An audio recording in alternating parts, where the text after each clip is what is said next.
একটি অঞ্চলের উন্নয়ন করতে হলে তার উন্নয়নের প্রধান হাতিয়ার হচ্ছে যোগাযোগ ব্যবস্থা। কিন্তু আমাদের নাজিরপুর উপজেলার প্রধান সড়ক নাজিরপুর থেকে বৈঠাকাটার যে রাস্তাটি, এই রাস্তাটি 17 কিলোমিটারের ভিতরে 15 কিলোমিটার খুবই জরাজীর্ণ অবস্থা। এই জরাজীর্ণ অবস্থার কারণে আমাদের উপজেলার যে সেই ডেভেলপ ব্যাহত হচ্ছে এবং এই অঞ্চলের কৃষি প্রধান একটা অঞ্চল। এই কৃষি প্রধান অঞ্চলের যে উন্নয়ন, এই উন্নয়নটা শুধু এই রাস্তাটার কারণেই ব্যাহত হচ্ছে। আমাদের ভাসমান সবজি আছে, বিভিন্ন তরিতরকারি, এই তরিতরকারিগুলোর শুধু রাস্তা খারাপ থাকার কারণে, যোগাযোগ ব্যবস্থা খারাপ থাকার কারণে এটা নাজিরপুর থেকে ঢাকা, পিরোজপুর জেলা শহর থেকে বিভিন্ন অঞ্চলে পাঠানোর যে ব্যবস্থা, যে প্রফিট হয়, প্রফিটের চেয়ে যোগাযোগ ব্যবস্থা খারাপ থাকার কারণে লসটাই কৃষকদের বেশি হয়। বৈঠাকাটা একটি ভাসমান এরিয়া রয়েছে। দেলবাড়ি দোবরা ইউনিয়নে ভাসমান সবজি, ভাসমান হাট, বিভিন্ন ধরনের রিসোর্স রয়েছে। প্রাকৃতিক রিসোর্সের মাধ্যমে এখান থেকে আমরা লক্ষ লক্ষ কোটি কোটি টাকা প্রতি মাসে মনে করে এখান থেকে ইনকাম হয়। এই রাস্তার অবস্থা আপনি যদি দেখেন, মানে সে অর্থনৈতিকভাবে এমন বিপর্যয় ঘটেছে যা আপনার মানে এরা পূরণ করা সম্ভব নয়। আবার দেখেন যে এখানে চিকিৎসার ব্যবস্থা, আপনি যদি কোনো একটি রুগীকে ঢাকা, খুলনা, নাজিরপুর, পিরোজপুর, বরিশাল যেখানে জায়গা নিতে চান উন্নত চিকিৎসার জন্য, এই রাস্তা থেকে তাকে আনতে হবে। লক্ষ লক্ষ মানুষের এই দুই সাইডে বসবাস। কাজে এই একদিকে অর্থনৈতিক, একদিকে হচ্ছে সেবা। তারপরে মনে করেন যে এই কিছুদিন আগে আগুন লেগেছে একটি বাজারে, সেখানে ফায়ার সার্ভিস যেতেই মনে করেন যে ঘন্টার পর ঘন্টা সময় লেগেছে। এরপরে দেখা যায় যে চিকিৎসার একটা ব্যবস্থা রয়েছে। এরপরে মানে আইন শৃঙ্খলা বাহিনীর সেখানে এলাকায় তার টহল দেওয়া, পেট্রোলিং করা, সেখানে বেগ পেতে হয়। প্রতিনিয়ত মানুষ অসুস্থ হয়ে পড়ে এই রাস্তার। অথচ এই রাস্তাটা নাজিরপুরের মূল প্রাণকেন্দ্র, নাজিরপুর উপজেলাকে আলঙ্কিত করেছে এই রাস্তার মানুষের জন্য। হিসাবে আসলে এই উন্নয়নটা এত বছর ধরে হয়নি কেন? আমাদের কাছেও এটা প্রশ্ন যে এইটা এতদিন হয়নি কেন। আপনি জানেন যে স্বৈরাচার শেখ হাসিনার সরকার দীর্ঘ 16 বছর ক্ষমতায় ছিলেন। আপনারা দেখেছেন যে 16 বছরে এই অবস্থা, অথচ 16 বছরে তাদের ব্যক্তিগত জীবন কোটি কোটি টাকার তারা মালিক হয়েছেন। এই রাস্তার জন্য আমাদের সবাই চলাফেরা করতে যেমন কষ্ট, তেমনি আবার আমাদের ছেলে মেয়েদের স্কুল কলেজ বা অন্যত্র যাতায়াতে কষ্ট বা বিবাহ দিতে অনেক সমস্যা হচ্ছে আমাদের। বৈঠাকাটা থেকে নাজিরপুর পর্যন্ত প্রচুর লোক চলাচল করে। তারপর আমরা বিল অঞ্চলে মোনারপাড়, গাঁওখালি, চাঁদকাঠি, দীর্ঘা, ওদিকে সব লোকগুলোই এদিকে থেকে যাতায়াত। নাজিরপুর অফিসে যাইতে হয় বৈঠাকাটা থেকে ডাইরেক্ট গাড়ি নাজিরপুর, তাদের ছাড়া তো আর উপায় নাই এই গাড়ি ছাড়া।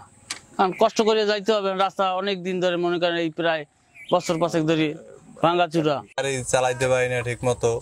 এই যে রাস্তার যে পরিবেশ, এতে গাড়ি ঠিক মতো চালানো যায় না এবং একটা ডেলিভারি রোগী নিয়ে আমরা যাইতে পারি না, সমস্যা হয়। বা কোনো অসুস্থ রোগী নিয়ে আমরা যাইতে পারি না, ঠিক আছে, আমাদের গাড়ি চালাইতে সমস্যা হয়।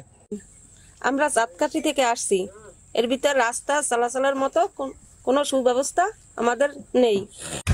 হ্যাঁ, এই রাস্তা 8-10 বছর ধরে আমি গাড়ি চালাই, তো 5-7 বছর ধরেই এই রাস্তার খুবই খারাপ। আমরা যদি 500-600 টাকা ইনকাম করি, মনে করেন আমাকে 1000-1200 টাকা দণ্ডি হয়ে যায়। তারপরে মনে করেন এই রাস্তাটা মনে করেন 5টা ইউনিয়ন নিয়ে এই রাস্তাটা। আমরা এখানে চাচ্ছি যে জনগণ যাতে রাস্তাটা সুন্দর এবং সুশৃঙ্খলভাবে থাকে, যাতে লোকজন যাতায়াত ব্যবস্থা সুন্দরভাবে করতে পারে। দূর দূরান্তে আমরা যারা থাকি, যাতে আমরা সেই সুন্দরভাবে এসে আমাদের জন্মস্থানে এসে পৌঁছাতে পারি। আমরা এটাই চাই যে আমরা সুন্দরভাবে এসে যার যার বাড়িতে এসে পৌঁছাবো, রাস্তাঘাট সুন্দর হবে, তারপরে আমাদের ছেলে মেয়েরা ভালো ভালো জায়গায় গিয়ে পড়াশোনা করবে। এটাই আমরা চাই, মানে রাস্তাটা যাতে ভালো হয়, এটাই, যোগাযোগ ব্যবস্থা ভালো হয়, এটাই আমরা চাচ্ছি। এই রাস্তা তো আসলে বৈঠাকাটা থেকে নাজিরপুর পর্যন্ত মানে যে পরিমাণ লোক চলাচল করে, তাতে রাস্তাটা আরো 5-7 বছর আগেই আরো মানে ডেভেলপ হওয়া উচিত ছিল। কিন্তু যে দুরবস্থা, অনেক মানুষ তো অসুস্থ হয়ে পড়ে এই রাস্তায় চলাচলের জন্য।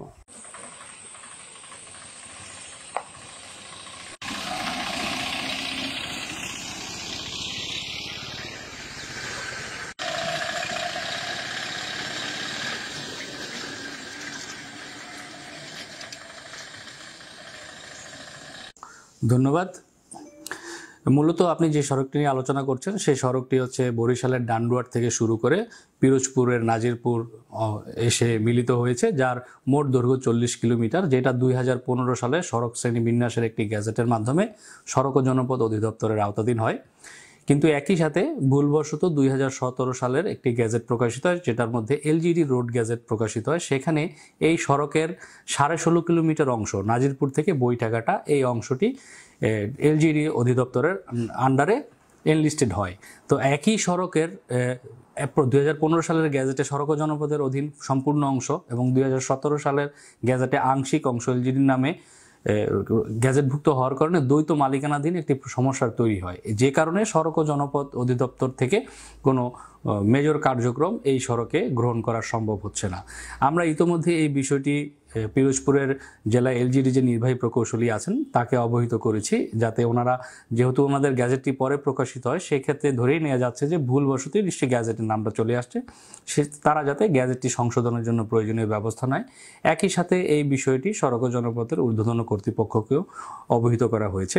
যৌথ মালিকানার সমস্যাটি সমাধান হয়ে গেলে সড়ক ও জনপথ অধিদপ্তরের পক্ষ থেকে সড়কটি যথাযথ মানে উন্নীতকরণের জন্য যে ব্যবস্থা গ্রহণ করা প্রয়োজন তা গ্রহণ করা হবে।